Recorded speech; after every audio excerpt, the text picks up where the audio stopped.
흥미로운 연구가 있습니다. 60세 참가자들을 두 집단으로 나누었습니다. 첫 번째 집단은 1년 동안 일주일에 몇 번씩 규칙적으로 걷기 운동을 했습니다. 두 번째 집단은 심장 박동수가 올라가지 않는 편한 활동만 했습니다. 실험에 앞서 참가자들의 뇌를 MRI로 검사했습니다. 1년 후에 다시 MRI로 뇌 검사를 했습니다. 그랬더니 뇌의 서로 다른 영역이 어떻게 활성화되는지 밝혀지고 축두엽의 뇌 영역이 후두엽 및 전두엽의 뇌 영역과 어떻게 복잡한 네트워크를 구성하며 작동하는지 드러났습니다. 두 집단 사이에 변별력 있는 놀라운 차이가 밝혀졌습니다. 걷기 운동을 한 참가자들은 1년 동안 몸이 더 좋아졌을 뿐만 아니라 뇌가 더 효율적으로 변했습니다. MRI 검사 결과 이들은 뇌 사이의 연결이 더 강화되었고 특히 측두엽이 전두엽, 후두엽과 이루는 연결이 강해졌습니다. 서로 다른 뇌의 영역들이 더 잘 통합되었다는 뜻입니다. 결국 뇌라는 기관 전체가 더욱 효율적으로 가능하게 되었다는 의미입니다. 젊은 실험 참가자들을 대상으로 수행한 검사도 마찬가지였습니다. 신체 활동을 활발히 한 참가자들의 뇌가 더 젊다고 밝혀졌습니다. 오히려 생물학적으로 더욱 강해졌습니다. 연결된 뇌의 부위는 노화의 영향을 가장 크게 받는 영역입니다. 이 영역이 개선되었다는 것은 노화 과정이 지연되었음을 의미합니다. 뿐만이 아닙니다. 무언가를 실행하고 계획을 세우고 주의력을 통제하는 등의 능력을 포함하는 수행 기능이라는 일련의 인지 기능이 있는데 검사를 해보니 걷기 운동을 한 참가자 집단에서 인지 기능이 개선되었다는 결과가 나왔습니다. 정리를 해볼게요. 신체적으로 더 활발했던 사람은 뇌가 더 효율적으로 작동하고 노화의 해로운 영향을 멈추게 하거나 심지어 역전시켜 뇌를 더 활기차게 만들 수 있다는 것입니다. 달리기를 하면 체력이 좋아지고 웨이트 트레이닝을 하면 근육을 단련할 수 있다는 점은 누구나 알고 있습니다. 하지만 운동과 신체 단련이 뇌의 변화를 가져올 수 있다는 사실을 알고 있었나요? 이제 이런 변화는 현대 의료 기술로 측정이 가능합니다. 뇌의 질을 결정하는 것은 과연 무엇일까요? 머리가 크다고 머리가 좋다는 통설은 틀렸습니다. 아인슈타인의 뇌는 일반 남자 성인보다 작습니다. 그럼 연결의 양이 많으면 될까요? 그것도 아닙니다. 해답은 이렇습니다. 우리가 자전거를 타거나 책을 읽거나 저녁에 무엇을 먹을지 계획을 세우거나 서로 다른 일로 바쁜 상태일 때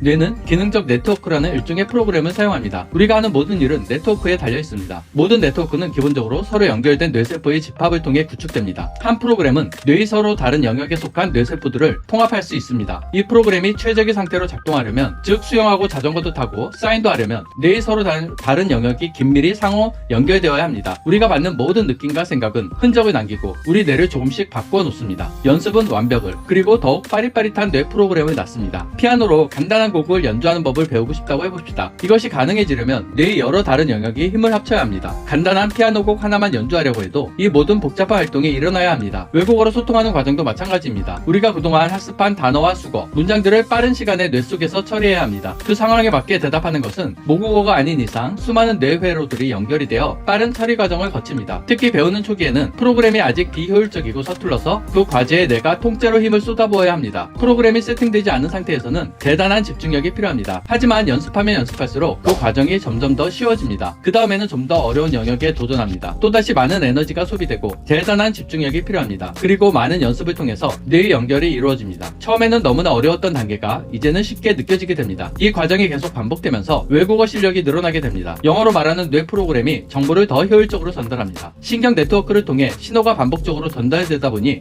연결이 강화된 것입니다. 즉 함께 흥분하는 신경세포가 함께 연결된 겁니다. 운동이나 악기 연주나 외국어 숙습은 별반 다를 게 없습니다. 하지만 대부분의 사람들이 초보자 단계에서 나가떨어집니다. 동기부여가 장기간 지속되기는 일반 사람들에게는 쉽지 않으니까요. 자기가 목표한 영역에 오랜 시간 투자하면서 집중을 하고 꾸준히 연습하게 되면 누구나 상위 10% 영역에 들어갈 수 있습니다. 최고의 기능을 가진 뇌는 무엇일까요? 뇌세포나 연결이 많은 뇌가 아니라 전두엽과 축두엽 같은 서로 다른 뇌 영역이 긴밀히 상호 연결되어 프로그램을 효율적으로 운영하는 데 필요한 모든 것을 갖추고 있는 뇌입니다. 다시 한번 강조하자면 신체활동은 서로 다른 뇌 영역 사이에 더욱 강력한 연결을 만들 수 있습니다. 이 연결성이야말로 우리가 몸을 움직일 때 뇌가 경험할 수 있는 많은 긍정적 영향의 밑바탕입니다. 이 내용은 스웨덴의 정신과 의사인 안데르센 한센의 뇌는 달리고 싶다라는 책을 인용했습니다. 운동에 대한 동기부여가 되는 아주 쉽고 재미있는 책입니다. 어른이 되어서도 완벽한 억양의 영어를 사용할 수 있을까? 이 질문은 제게 항상 흥미로운 소재인데요. 이 책에서는 불가능에 가깝다고 말합니다. 아무리 열심히 연습해도 네이티브 귀에는 그 억양이 이상하게 들릴 거라고 합니다. 구어의 소리 일부는 일단 어른이 되고 나면 아무리 노력해도 똑같이 흉내내기가 엄청나게 어려워집니다. 그 소리를 학습하는데 필요한 조건들이 이미 사라졌기 때문입니다. 어린 시절에는 다양한 소리를 낼 수 있는 뇌 연결이 존재하지만 아동기부터 슬슬 사라지기 시작합니다. 발음을 한 번도 듣지 못했기 때문입니다. 한번 이런 연결이 사라지고 나면 그 능력으로 들어가는 문이 평생 닫혀버립니다. 그래도 어쨌든 어린 시절만큼은 우리 모두 언어에 관한 가난한 꼬마 천재들입니다. 네, 이렇게 거의 단정적으로 불가능하다고 말합니다. 하지만 저희 채널을 보시는 분들은 긍정적으로 생각해 보셨으면 합니다. 불가능할 정도로 어려운 일이기 때문에 도전할 만한 가치가 있는 것이고, 완벽을 위해 노력하다 보면 정말 완벽하지 않을지는 몰라도 완벽에 가깝게 될 수 있을 테니까요. 실제로 우리는 거의 한국말의 억양을 구사하는 외국인도 많이 보았고, 완벽한 억양을 사용하며 영어를 말하는 한국인들도 많이 보았을 거예요. 늘 긍정적인 자세로 옳은 방법으로 꾸준히 하다 보면 가능할 수 있을 것이라고 믿습니다. 비단 외국어뿐만이 아니라 악기도 될 수 있고 운동도 될 수 있고요. 여러분이 믿는 꿈이 있고 그 꿈을 위해 달려간다면 어느 순간 여러분의 꿈은 이루어질 수 있을 것입니다. 그리고 그 결과보다 그 과정 속에서 커다란 행복을 느낄 수 있으실 거예요. 이상 행복 초대장이었습니다. 이 내용이 마음에 드셨다면 구독, 좋아요, 알림 부탁드립니다.